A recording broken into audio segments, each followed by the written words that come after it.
1 Corinthians chapter 10 Warnings from Israel's history. I do not want you to be unaware, brothers and sisters, that our ancestors were all under the cloud, and all passed through the sea, and all were baptized into Moses in the cloud and in the sea, and all ate the same spiritual food, and all drank the same spiritual drink. For they drank from the spiritual rock that followed them, and the rock was Christ. Nevertheless, God was not pleased with most of them, and they were struck down in the wilderness. Now these things occurred as examples for us, so that we might not desire evil as they did. Do not become idolaters as some of them did, as it is written. The people sat down to eat and drink, and they rose up to play. We must not indulge in sexual immorality as some of them did, and 23,000 fell in a single day. We must not put Christ to the test as some of them did and were destroyed by serpents. And do not complain as some of them did and were destroyed by the destroyer. These things happened to them to serve as an example, and they were written down to instruct us, on whom the ends of the ages have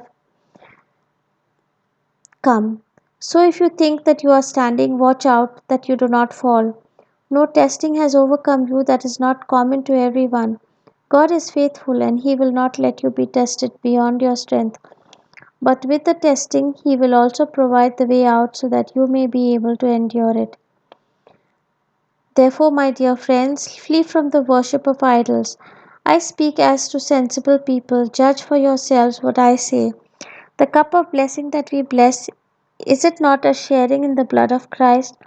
The bread that we break, is it not a sharing in the body of Christ? Because there is one bread, we who are many are one. Because there is one bread, we who are many are one body, for we all partake of the one bread. Consider the people of Israel. Are not those who eat the sacrifices partners in the altar? What do I imply then? That food sacrificed to idols is anything, or that an idol is anything?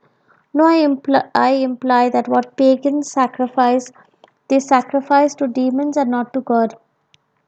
I do not want you to be partners with demons. You cannot drink the cup of the Lord and the cup of demons. You cannot partake in the table of the Lord and the table of demons. Or are we provoking the Lord to jealousy? Are we stronger than He? Do all to the glory of God. All things are lawful, but not all things are beneficial.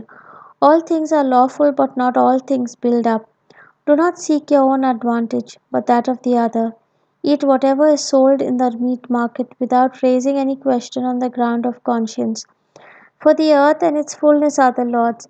If an unbeliever invites you to a meal and you are dispossessed to go, eat whatever is set before you without raising any question on the ground of conscience. But if someone says to you, "This has been offered in sacrifice," then do not eat it out of consideration for the one who informed you, and for the sake of conscience. I mean the other's conscience, not your own. For why should my liberty be subject to the judgment of someone else's conscience? If I partake with thankfulness, why should I be denounced because of that for which I give thanks? So whether you eat or drink or whatever you do everything for the glory of God. Give no offense to the Jews or to Greeks or to the church of God, just as I try to please everyone in everything I do, not seeking my own advantage but that of many, so that they may be saved. The word of the Lord. Thanks be to God.